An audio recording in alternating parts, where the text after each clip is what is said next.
फिर से देखिए।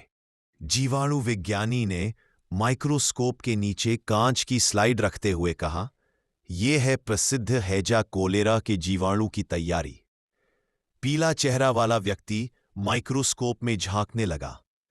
दिखाई तो ज्यादा नहीं देता, बस कुछ गुलाबी धब्बे और रेखाएं, लेकिन ये छोटे छोटे जीवाणु अगर बढ़ जाए तो पूरे शहर को नष्ट कर सकते हैं।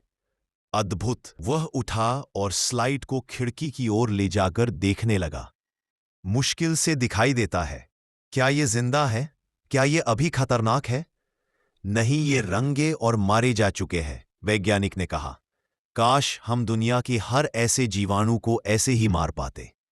पीला आदमी हल्की मुस्कान के साथ बोला, तो क्या आपके पास इनके जिंदा और सक्रिय रूप भी होते हैं? हाँ, बिल्कुल होते हैं, वैज्ञानिक ने कहा। उसने कई बंद कांच की नलियों में से एक उठाई। ये असली जीवित खतरनाक जीवाणु है, बिल्कुल जिंदा है। जा पीला आदमी के चेहरे पर एक अजीब सी खुशी चमक गई। इसे साथ रखना बहुत खतरनाक है, वैज्ञानिक ने कहा। वह आदमी उस नली को ध्यान से देख रहा था। वैज्ञानिक उस आदमी की डरावनी खुशी भरी नजर को देख रहा था।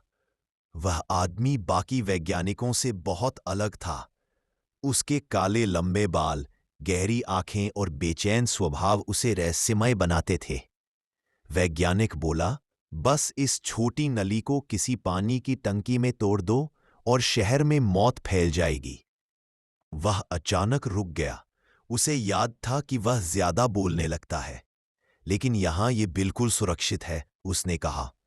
पीला आदमी सिर हिलाता हुआ बोला, अराजकतावादी, एनार्किस्ट, लोग कितने मूर्ख हैं, बम क्यों इस्तेमाल करते हैं जब ऐसा हथियार मिल सकता है। तभी दरवाजे पर दस्तक हुई। वैज्ञानिक की पत्नी मिनी बोली, बस 1 मिनट।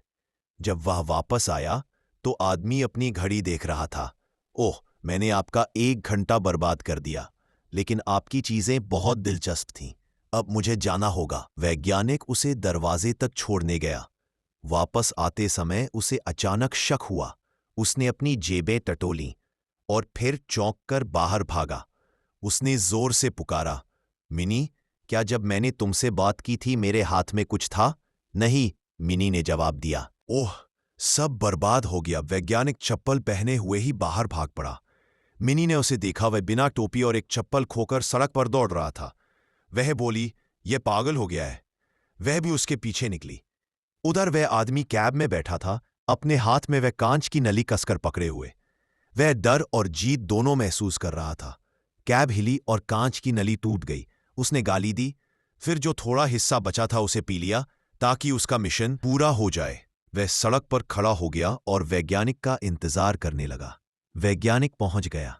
आदमी बोला, अब बहुत देर हो चुकी है, मैंने इसे पी लिया है। अब पूरे शहर में हैजा फैल जाएगा। वैज्ञानिक उसे देखकर मुस्कुराया और कुछ नहीं बोला। वह आदमी भीड़ में जाकर लोगों से टकराने लगा ताकि बीमारी फैल सके। वैज्ञानिक की पत्नी वापस आ गई, लेकिन वह परेशान नहीं लगा। वह बस आदमी को ही देख रहा था। फिर वह अचानक हंस पड़ा और बोला, मैंने उसे असली हैजा नहीं दिया था। वह नया नीला जीवाणु था जो बंदरों पर नीले दाग करता है। अब मुझे फिर से असली नमूना बनाना पड़ेगा।